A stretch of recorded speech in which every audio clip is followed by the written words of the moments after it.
I'm sick today, and I was gonna make some chicken, and that's still what I'm gonna do. It's mushroom season right now. Specifically, it's morel season right now. As you can see, these guys kind of look like the amygdala from Bloodborne or something. It's pretty cool. These mushrooms are awesome. They smell awesome. It's like right now, like as I'm talking, like May 3rd to like May 10th, a bit more late April, early May. Springtime is morel season. These ones are like the gray morels, so they're still a coast. These ones are gray morels, so they're like, at least in my opinion, like the most flavorful ones. Also like spike morels and yellow morels. But since we're like right in the middle of the season right now, it's like the gray morels, which I think are the most flavorful. So we'll make a little sauce and with that, and our chicken juices and stuff. So on my stove, I have my chicken stock that's reducing. Well, that's just warming up. I'll reduce it more once it's like the process is there. I have a pan which I'm gonna cook my chicken in to crisp up the skin. I have Kos who's in the way, of course. I have my oven which I'm cooking to 425, preheating to 425. I have to move Kos. Kos, come on now.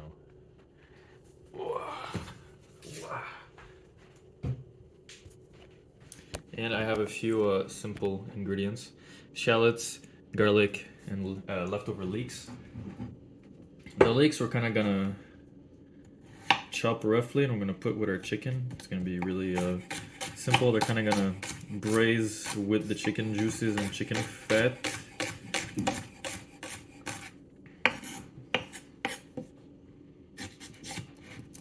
Just kind of this is I already cleaned it, so it's not a big deal. But clean your leeks because they grow in the earth, and therefore they'll have sand and dirt and stuff stuck in them. A bit of my leeks fell on the ground. I'll make sure to clean it up because cats should not be eating alliums like garlic and leeks and onions and things like that. Started preheating my pan.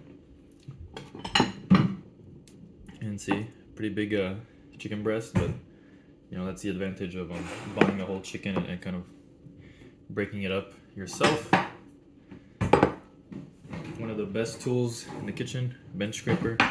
Get to take everything and kind of just put in your bowl.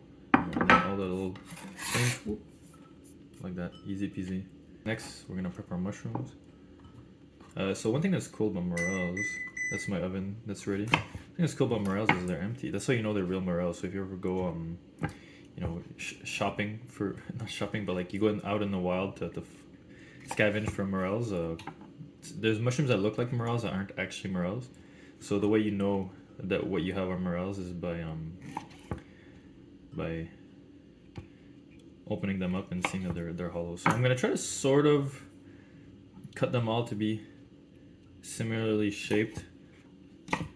So morels are wild mushrooms, so they can't really be grown commercially. That's why they're so prized and why they're kind of expensive. These ones are not that expensive because I have connections, and also because where I live, lots of morels grow in the woods, so it's not that uncommon. But still, if you can scavenge some yourself, it's very cool. But have an expert with you, because scavenging wild mushrooms and just randomly eating mushrooms that you scavenge is probably not the best idea. It's pretty dangerous.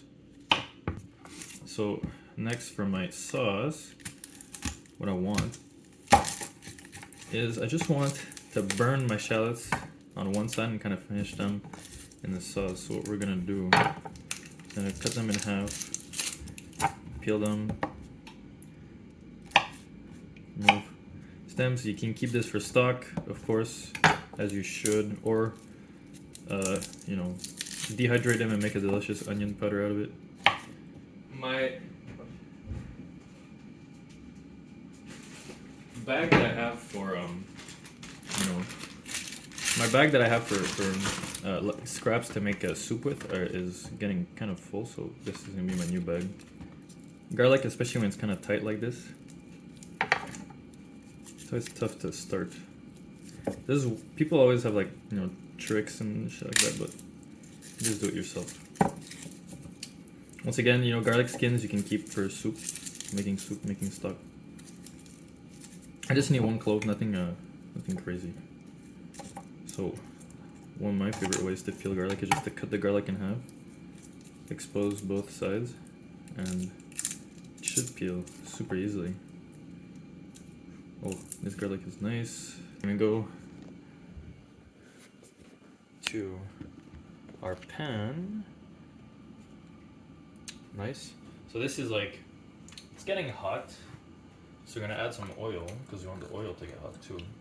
You can be pretty liberal with the oil because you want it to, you know, coat the skin. You also want it to help with keeping moisture for this. I salted my chicken in advance and kept it in the fridge for a while so the skin would kind of dry out. Ideally, you know, you want to do it like 24 hours in advance, maybe even more, but I cut my chicken this morning, so.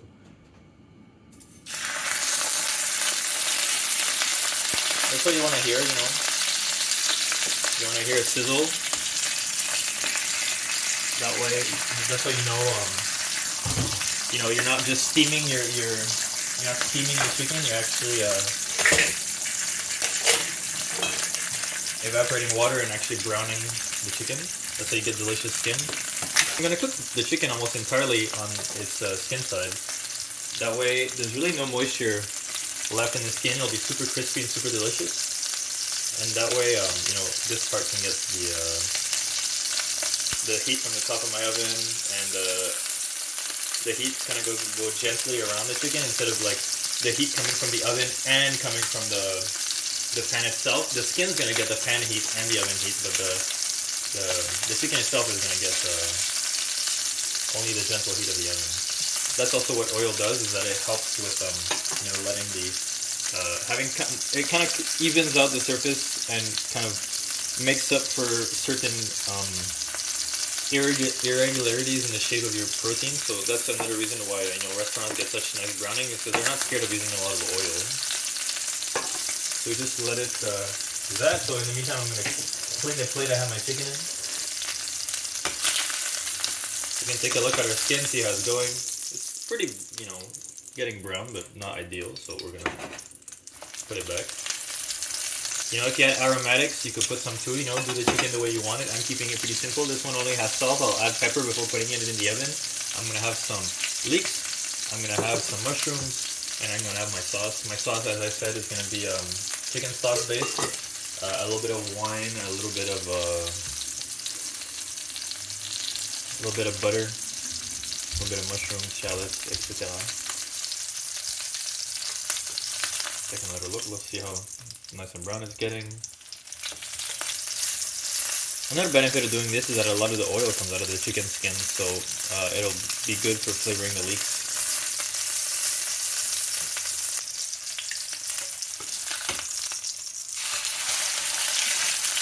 So we're gonna cook the skin side a little bit, just because we want to develop, you know, a brown flavor on all the chicken, not just on the skin. Oh yeah, beautifully crispy already.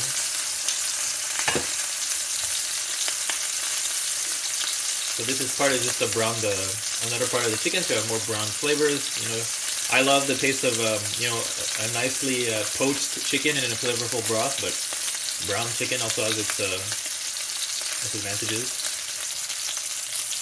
So yeah, see, as long as you hear this little crackling sound, that's how you know you're browning your meat. You're evaporating moisture instead of boiling your meat. Oil helps with this, of course. So this is, you know, it's browned enough. I don't really mind too much because it'll brown in the oven too.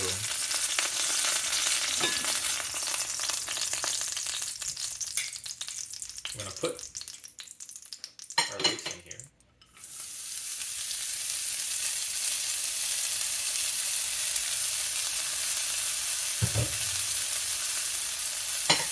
Smells delicious already.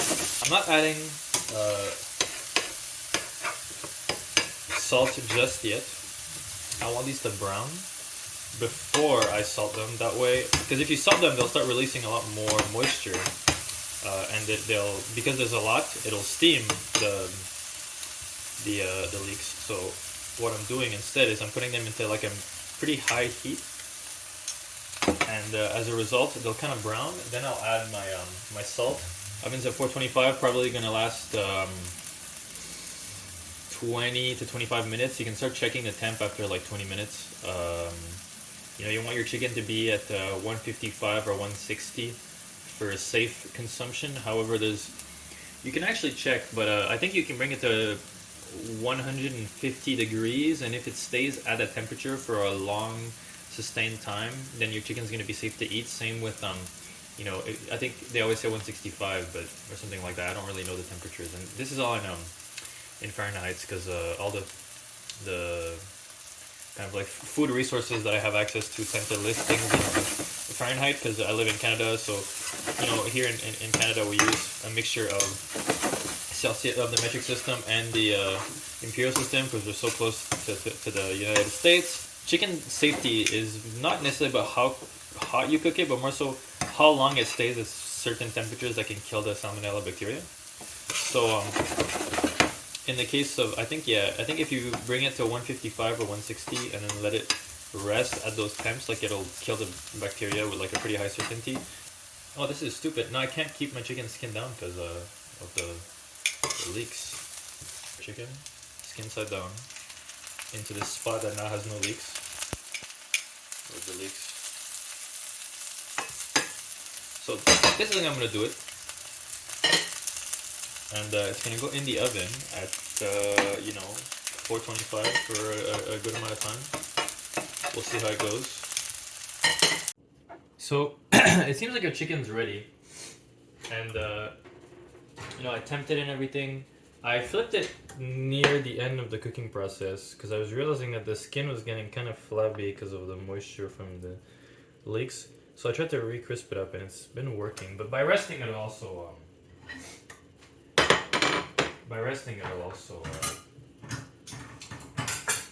do its thing.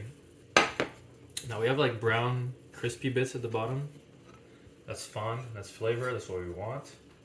But we want to create more fond of a different kind. So what we're going to do is going to bring back our heat to high on this pan. Now be careful when you hold this pan, because it's been in the oven, so now it's like the handle's super hot. In a kitchen, what you do is you put flour on it. That way people know, like, okay, since there's flour on the handle, that means it's hot. So step one is we're gonna. It's not hot enough for what I want, so we'll wait a little bit. So that's chicken stock that I made, but it's chicken stock from when I made a ramen. I made a thick broth ramen with chicken. So I made tori paitan, which is when you basically you boil your stock instead of merely you boil your stock instead of merely simmering it. So all the agitation ends up creating an emulsion with the chicken fats that are being released. So pretty much what ends up happening is you make this really thick stock where the chicken oils get stuck into the broth and like suspended little particles, and it makes like this milky, delicious broth. So now I'm just burning my onions on one side, but it's gonna kind of create a little caramelized onion part on it.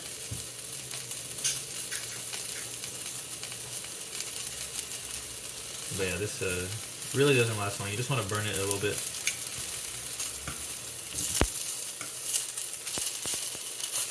Yeah, we're gonna turn them,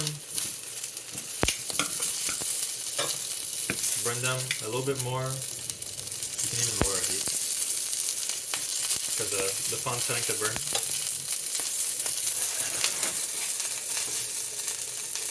Alright. Put them aside. We're gonna add a knob of butter, unsalted, mushrooms. Salt our mushrooms, want to draw moisture out.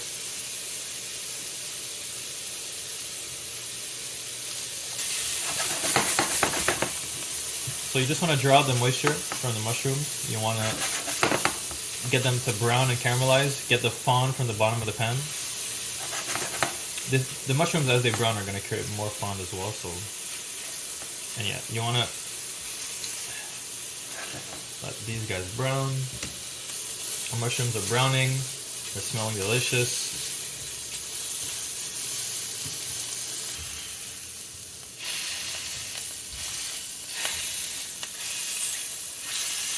By crushing them like this, not only are you helping remove water, but you're also helping them have nice contact with the pan, which is going to help brown them.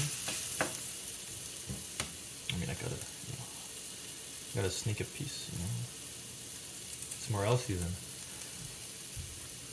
Oh my god. Alright. They're where I want them to be. So we're gonna discard them and put them in a bowl. All that beautiful mushroomy, oniony, chickeny fond. So what we're gonna do first is if you have a lemon, you can use a lemon. If you have, you know, an alcohol you like, you use an alcohol you like. You want something kind of bright. I have white wine, so I'm gonna use it. But in most cases, I would use sake because I never have white wine at home.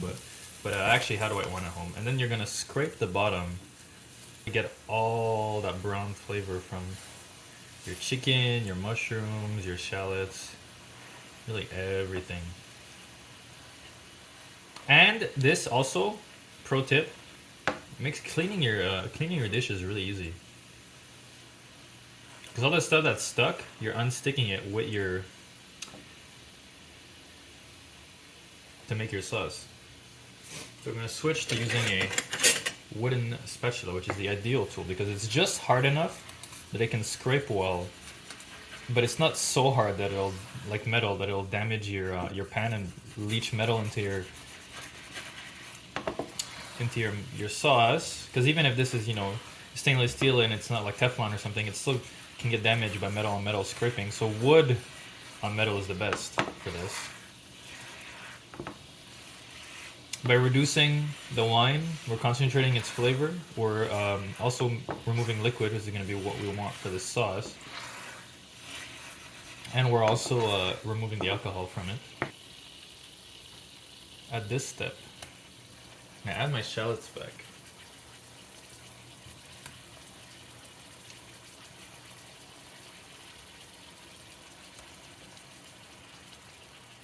Just to help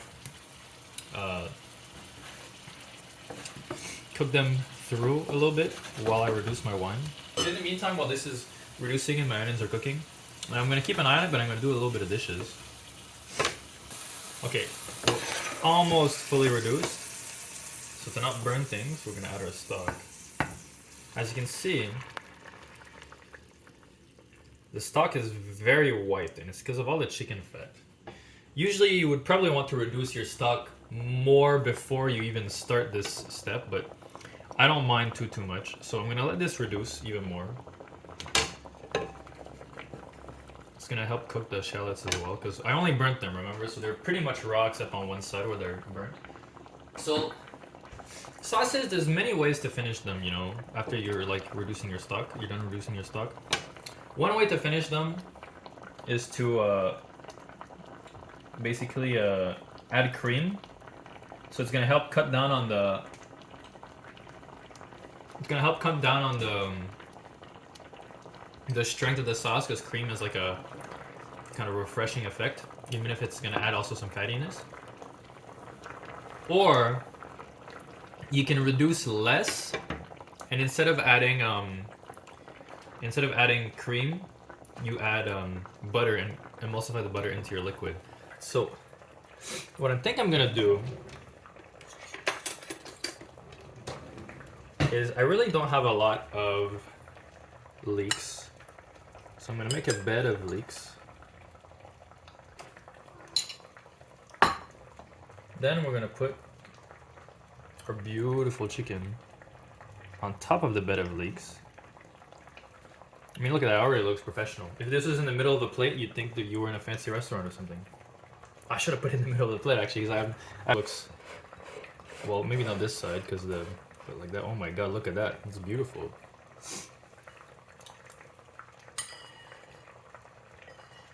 I have a lot of chicken juices in my plate. Well, a good amount, so I'm gonna put them in here. We're gonna clean our stuff as we go along, as we go. As you can see, it's getting a lot thicker.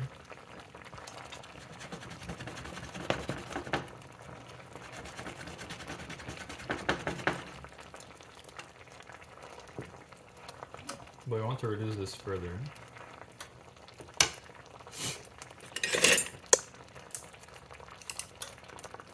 The shallots I'm gonna start taking. You're seeing just how thick it's getting. You can tell just by what the bubbles look like that it's really thickened. I'm gonna salt it because I haven't salted. My chicken stock is not salted. I haven't salted anything so far. Coast is here, but we can't see him on camera. Alright. So having salted this now, let's give it a taste.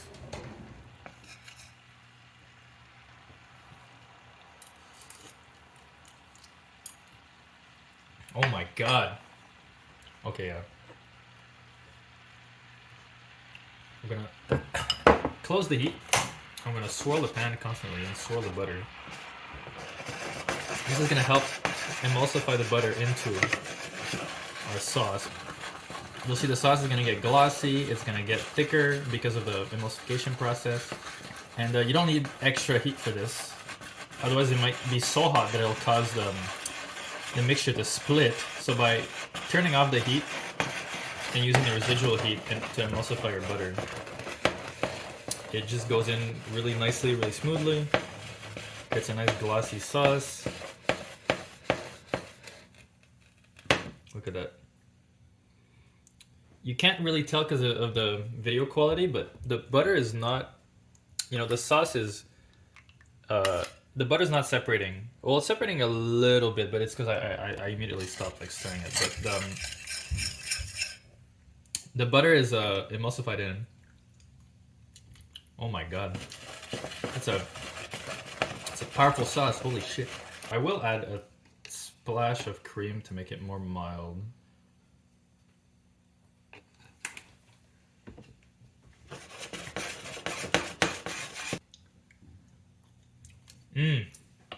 Okay, yeah, with the cream, it's reached a flavor that I really like. So what we're gonna do is I'm gonna add maybe half my Morels in here. Morels and cream are just a wonderful combination. You should do a Morel cream sauce one day. Maybe I should make a video on Morel cream sauce. I'm gonna let this infuse a little bit. In the meantime, I'm gonna see what I can do with my stupid plating. The work behind everything more than makes up for the fact that this dish looks like shit. I'm just gonna put all my Morels in the sauce actually, now that I think about it. Oh my god. The flavor. I'm just eating all of them on their own. So, what is this? Morel juice. Don't mind if I do. I'm doing this dish more so just to showcase the Morels. No, my shirt! You want to keep it simple. Not too many ingredients. That's why I'm using shallots. I'm using chicken, butter, leeks. If you had thyme would go beautifully with this. Yeah, this looks like shit. You just have to say it's rustic, then everybody's gonna forgive you. Oh yes, of course, a rustic dish.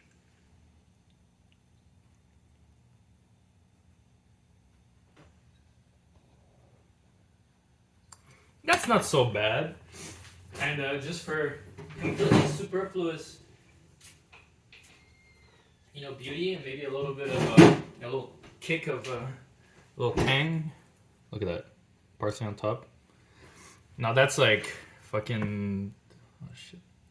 No. I should have cut my chicken in advance probably. That could have made some cooler plating, but whatever. Thumbnail, woo. And last but certainly not least, Meeps. well, Coast thinks I'm gonna feed him because he heard me say Mips' name. Meeps. All right, well they're eating too, and I'm gonna eat.